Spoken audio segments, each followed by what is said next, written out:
ജീവൻ ജോസിൻ്റെ നിരീക്ഷണം വീണ്ടും പരാജയപ്പെടുകയാണോ? കാടിനുള്ളിൽ നന്ദനും രമേശനും നടത്തിയ നീക്കം എല്ലാം മാറ്റിമറിക്കുമോ?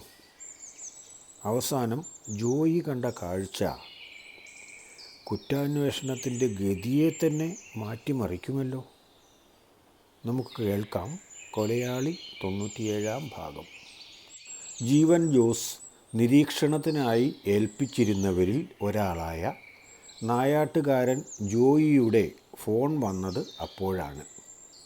വളരെ പ്രധാനപ്പെട്ട എന്തെങ്കിലും കാര്യം അറിയിക്കാൻ വേണ്ടി മാത്രമേ ജോയി ചേട്ടൻ വിളിക്കാറുള്ളൂ.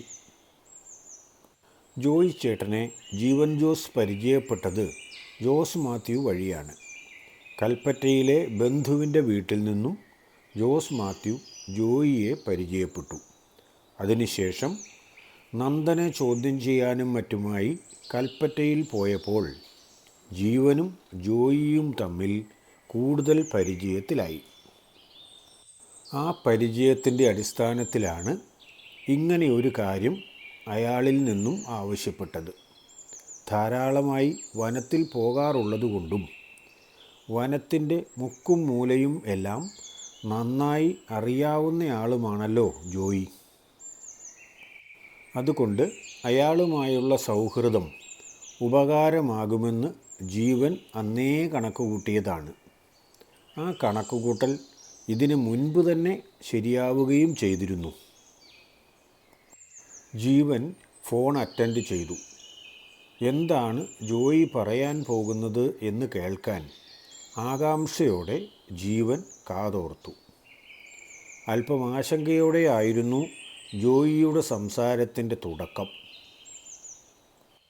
അവർ രണ്ടുപേരും അല്പം മുമ്പ് കാട് കയറിപ്പോയി സാർ. ഇപ്പോൾ കാടിൻ്റെ അതിർത്തിയിലൂടെ ഒഴുകുന്ന കടമാൻ തോട് കടന്ന് കാട്ടിനകത്തേക്ക് കയറിയതേയുള്ളൂ. അവർ വീട്ടിൽ നിന്നിറങ്ങിയപ്പോൾ മുതൽ ഞാൻ സാറിനെ വിളിക്കാൻ ശ്രമിച്ചതാണ്. അന്നേരമൊന്നും കിട്ടിയില്ല. ഇപ്പോൾ കിട്ടിയപ്പോഴേക്കും അവർ കാട്ടിലെത്തിക്കഴിഞ്ഞു. ജീവൻ അറിയാതെ തന്നെ ശേ എന്ന ശബ്ദം പുറപ്പെടുവിച്ചു പോയി. അവരെ അവിടെ നിന്ന് തന്നെ വളഞ്ഞു പിടിക്കണം എന്ന് കരുതിയതാണ്.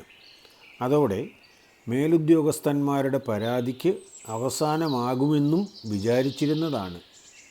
അവർ തെന്നി മാറിക്കൊണ്ടിരിക്കുകയാണല്ലോ. ഇത്ര ശ്രദ്ധിച്ചിട്ട് പോലും അവരെ കയ്യിലേക്കങ്ങോട്ട് കിട്ടുന്നില്ല. കയ്യിൽ കിട്ടിയപ്പോഴാണെങ്കിലോ രക്ഷപ്പെട്ടു പോവുകയും ചെയ്തു. ഇനി ആ പേരുദോഷം മാറണമെങ്കിൽ അവരെ തങ്ങൾക്ക് തന്നെ പിടിക്കാൻ കഴിയണം. പക്ഷേ വനത്തിലേക്ക് പോയെങ്കിൽ പിന്നെ അവർക്ക് തിരിച്ചു വരാൻ തോന്നിയാലല്ലേ പിടികിട്ടുകയുള്ളൂ. വനത്തിൽ കയറി പിടിക്കാൻ തങ്ങളെക്കൊണ്ട് കഴിയില്ലല്ലോ. ജോയി ചേട്ടന് ഒരു കാര്യം ചെയ്യാമോ? തോക്കുമെടുത്ത് പിന്നാലെ തന്നെ കയറിക്കോ. തിര അന്ന് ഞാൻ വാങ്ങിത്തന്നത് ഉണ്ടാവില്ലേ? റേഞ്ച് കിട്ടുന്ന സ്ഥലങ്ങളിൽ നിന്നാണെങ്കിൽ വിളിച്ചൊന്ന് വിവരം തന്നേക്കണേ. ചിലപ്പോൾ അവർ തിരിച്ച് രാത്രിയാകുമ്പോഴേക്കും വീട്ടിലേക്ക് തന്നെ വരികയാണെങ്കിലോ? വിവരമറിയിച്ചാൽ മതി. ആ സമയം തന്നെ ഞങ്ങളവിടെ എത്തിക്കൊള്ളാം. ജോയി ചേട്ടൻ്റെ തൊട്ടയൽക്കാരനായ ഒരു വിനുവിനെയും ജീവൻ നിരീക്ഷണത്തിന് ഏർപ്പാടാക്കിയിട്ടുണ്ടായിരുന്നു. ഒരാളെ മാത്രം അങ്ങനെ പൂർണ്ണമായും വിശ്വസിച്ചുകൂടാ. ഇവർ കാട് കയറിയത് വിനു കണ്ടില്ല എന്ന് തോന്നുന്നു. കണ്ടിരുന്നെങ്കിൽ അവൻ മുന്നേ തന്നെ വിളിക്കുമായിരുന്നു. എന്തായാലും അവനോട് അങ്ങോട്ട് വിളിച്ചു ചോദിക്കാം. സമയം കളയാതെ തന്നെ വിനുവിൻ്റെ നമ്പറിലേക്ക് ജീവൻ വിളിച്ചു കാര്യം ചോദിച്ചു. ഞാൻ കുറച്ച് മുമ്പ് നോക്കുമ്പോൾ അവർ രണ്ടുപേരും വീടിൻ്റെ മുറ്റത്ത് നിൽപ്പുണ്ടായിരുന്നു. എങ്ങോട്ടും പോകാനുള്ള മട്ടൊന്നും കണ്ടില്ല. അതുകൊണ്ട് ഞാൻ വീടിനുള്ളിലേക്ക് കയറിപ്പോയതാണ്. ഞാൻ ഒന്നുകൂടെ നോക്കട്ടെ, എന്നിട്ട് സാറിനെ വിളിക്കാം. വിനുവിൻ്റെ സ്വഭാവം വെച്ച് നോക്കുമ്പോൾ പെട്ടെന്ന് തന്നെ അവൻ കാര്യത്തിന് തീരുമാനമാക്കേണ്ടതാണ്.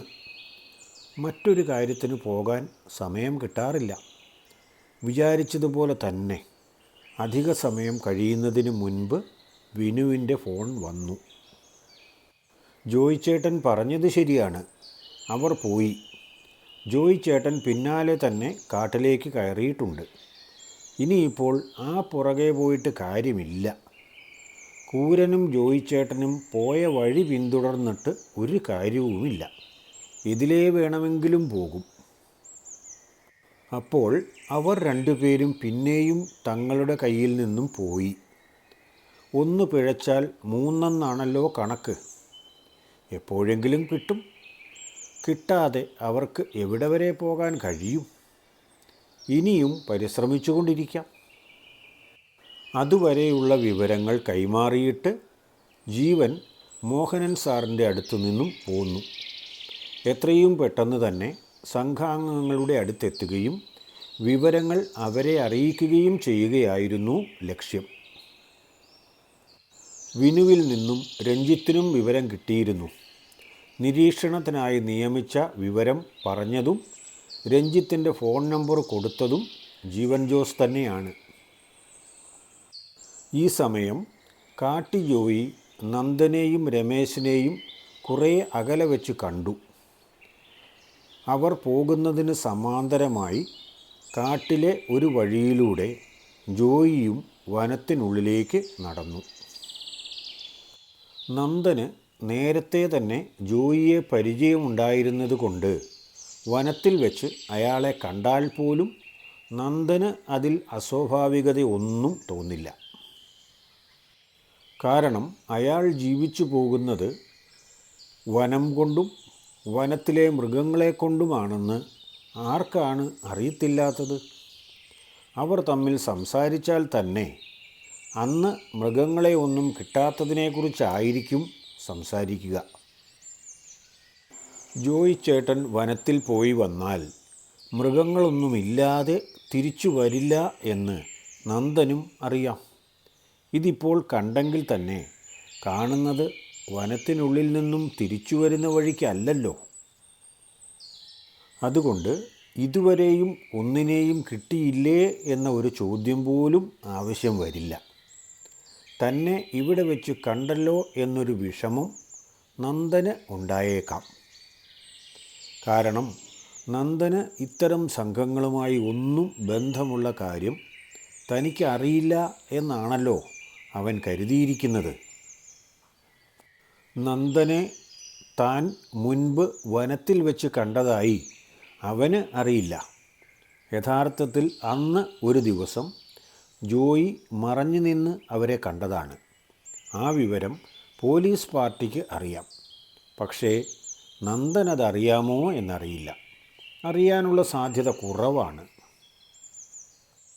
നന്ദനും രമേശനും എവിടെയെങ്കിലും വിശ്രമിക്കുമ്പോൾ ജോയിയും വിശ്രമിക്കും. അവർ നടക്കാൻ തുടങ്ങുമ്പോൾ രണ്ട് വശങ്ങളിലേക്കും മൃഗങ്ങളെ നോക്കും പോലെ നോക്കിക്കൊണ്ട് ജോയിയും നടന്നു പോകും. ഈ യാത്ര കുറച്ചു ദൂരം അങ്ങനെ മുന്നോട്ട് പോയി. കുറച്ച് കഴിഞ്ഞപ്പോൾ നന്ദനും രമേശനും പെട്ടെന്ന് നിന്നു. എന്തോ കാര്യമായി ശ്രദ്ധിക്കുകയാണ്. ഫോണിൽ റേഞ്ചുണ്ടോ എന്ന് ജോയി ഒന്ന് നോക്കി. ആവശ്യം വന്നാൽ ജീവൻ സാറിനെ വിളിക്കാമല്ലോ. അവിടം റേഞ്ച് കിട്ടുന്ന സ്ഥലമാണ്. ഉയർന്ന ഒരു മലമുകളിലാണ് ഇപ്പോൾ അവർ നിൽക്കുന്നത്. അതുകൊണ്ടാണ് റേഞ്ച് കിട്ടുന്നത്. താഴ്ന്ന സ്ഥലങ്ങളിൽ ഒരു കാരണവശാലും റേഞ്ച് കിട്ടില്ല കേട്ടോ.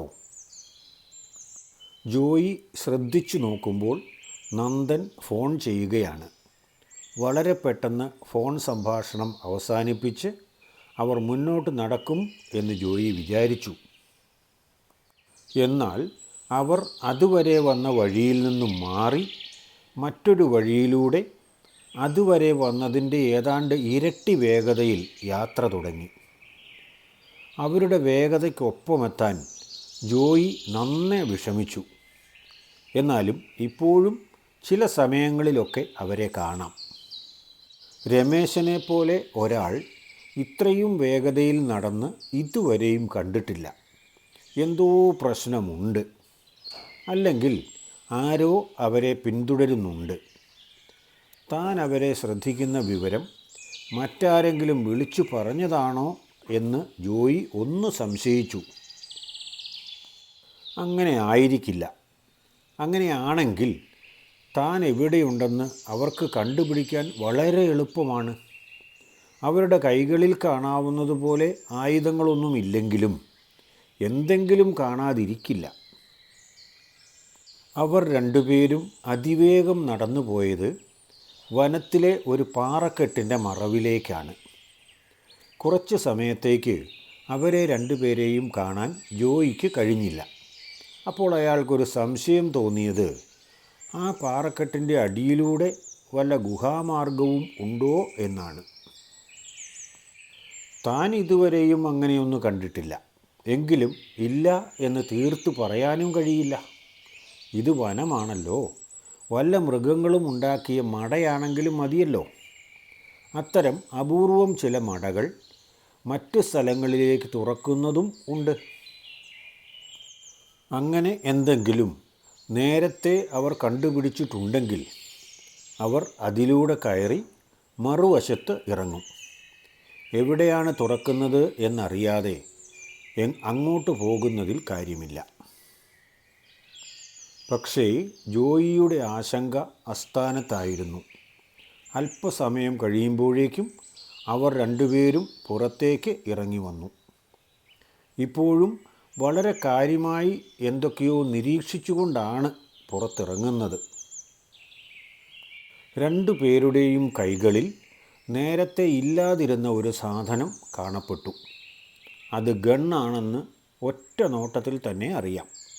പക്ഷേ തൻ്റെ കൈവശമുള്ളതുപോലെ ഉള്ള തിരത്തോക്കല്ല. പോലീസുകാരുടെയും മറ്റും കയ്യിലുള്ള തരം റൈഫിളാണെന്നാണ് അകലെ നിന്ന് നോക്കുമ്പോൾ മനസ്സിലാക്കാൻ കഴിയുന്നത്. തലയ്ക്കലേക്കുള്ള കുഴലിൻ്റെ ചെറിയ ഭാഗം കാണാം. തിരത്തോക്കിൻ്റെയോ നാടൻ തോക്കിൻ്റെയോ കുഴൽ അതുപോലെ അല്ല. അപ്പോഴേക്കും കുറച്ച് അകലെ നിന്നും എന്തൊക്കെയോ ശബ്ദങ്ങൾ കേട്ടു തുടങ്ങി. വീണ് കിടക്കുന്ന ഒരു കാട്ടുചോലമരത്തിൻ്റെ അടിയിലേക്ക് ജോയി നൂണ്ട് കയറി ഒളിച്ചിരുന്നു കൊണ്ട് അതെന്താണെന്ന് നിരീക്ഷിച്ചു. മന്ത്രിക്കും പോലെ ജോയി തന്നോട് തന്നെ പറഞ്ഞ 2 വാക്കുകൾ മാത്രം പ്രകൃതി കേട്ടു. തണ്ടർബോൾട്ട് എന്നായിരുന്നു അത്. തണ്ടർബോൾട്ട് തന്നെയാണെങ്കിൽ ജോയിയെ സംബന്ധിച്ചിടത്തോളം കാര്യമായ കുഴപ്പമൊന്നുമില്ല. പക്ഷേ നന്ദനും രമേശനും അതത്ര നല്ലതല്ല. എന്തായിരിക്കും സംഭവിക്കുക? നമുക്ക് കാത്തിരിക്കാം. ജോയി കണ്ടത് ശരിക്കും തണ്ടർബോൾട്ടുകാരെ തന്നെയാണോ? നന്ദനും രമേശനും അവരെയാണോ നേരിടാൻ പോകുന്നത്? അതിനുള്ള തയ്യാറെടുപ്പായിട്ടാണോ അവർ ഒളിച്ചുവെച്ച സ്ഥലത്തു നിന്നും തോക്കുകൾ പുറത്തെടുത്തത്?